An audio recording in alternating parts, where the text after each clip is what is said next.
السلام عليكم، معكم الدكتور برينيس أمير، أستاذ باحث بقسم البيولوجيا جامعة باجي مختار عنابة ومدير مخبر بحث تحسين وراثة النباتات. دونك هنا رانا متواجدين في الصالون الدولي للاستثمار الفلاحي والتكنولوجي، ممثلين جامعة باجي مختار التي دائما كانت رائدة في كل المجالات العلمية والثقافية والرياضية والاقتصادية، واليوم هنا متواجدون بهذا الصالون لمواكبتنا على المنتجين والفلاحين والاستثماريين والاقتصاديين لإنجاح فعاليات هذا الصالون ولإبراز الدور الفعال الذي لعبه جامعة باجي مختار عنابة في كل المجالات.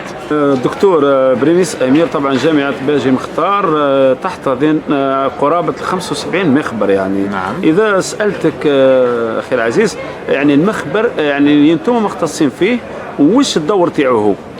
الدور تاع المخبر تاع تحسين وراثة النباتات هو تحسين المحاصيل الزراعية بصفة عامة، وبصفة خاصة نحن نعمل على تحسين أداء الأصناف الزراعية، ومنهم القمح الصلب والقمح اللين والشعير، لتحصيل المردودية، ce qu'on appelle l'adaptation et la résistance des variétés de céréales face au stress abiotique et biotique.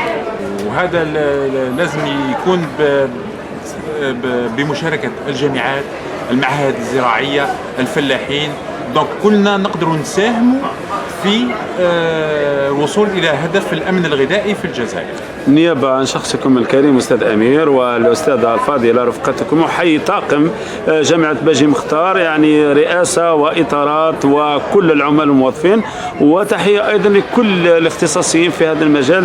تمنياتنا أيضا للجنود الجيش الأخضر، كل الفلاحين على كل ترابنا الوطني، وبارك الله فيكم على رحابة الصدر، وشكرا مرة أخرى. آمين. شكرا جزيلا.